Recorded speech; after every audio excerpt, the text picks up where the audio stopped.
ইতিমধ্যে আপনারা শুনেছেন যে বৈষম্য ছাত্র আন্দোলনের পরিচয় দিয়ে সমন্বয়ক পরিচয় দিয়ে একটি গ্রুপ সাবেক যে একটি বাসা হতে একটি অস্ট্রেলিয়ান প্রবাসী আবু জাফর নামে একজন ব্যক্তির বাসা হতে গত 17 তারিখে তারা সকাল 10 ঘটিকার সময় যে 50 লক্ষ টাকা চাঁদা দাবি করে যে 50 লক্ষ টাকা না দিলে তারা পুলিশ বা সেনাবাহিনী দিয়ে তাদেরকে গ্রেপ্তার করবে।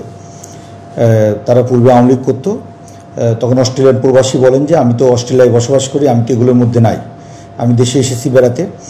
তখন ওনার কাছ থেকে 10 লক্ষ টাকা ভয়ভীতি প্রদর্শন করে 10 লক্ষ টাকা দাবি করে, গ্রহণ করে। পরবর্তীতে উনি বিষয়টি পুলিশকে অবহিত করে না। পরবর্তীতে আরও 2 দিন পরে পুনরায় তারা বাকি 40 লক্ষ টাকা আনার জন্য যায়। বিষয়টা আমাদের তখনও অবগত করেনি ওই পরিবার থেকে।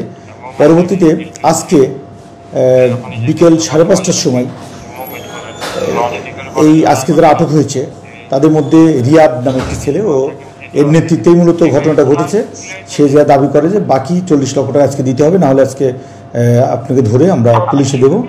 ওই অস্ট্রেলিয়ান প্রবাসী, ওনার নাম আবু জাফর, উনি তখন আমাদেরকে সংবাদ দেন যে সাহায্যের জন্য। তখন আমরা আমাদের একটি টিম সেখানে হাজির হয়ে ঘটনাস্থল থেকে হাতে নাতে 5জনকে আটক করে। তার মধ্যে নেতৃত্ব দিয়েছিল আব্দুর রাজ্জাক রিয়াদ, সে একটি প্রাইভেট বিশ্ববিদ্যালয়ে পড়ে, এবং বাকিরাও তার সহযোগী।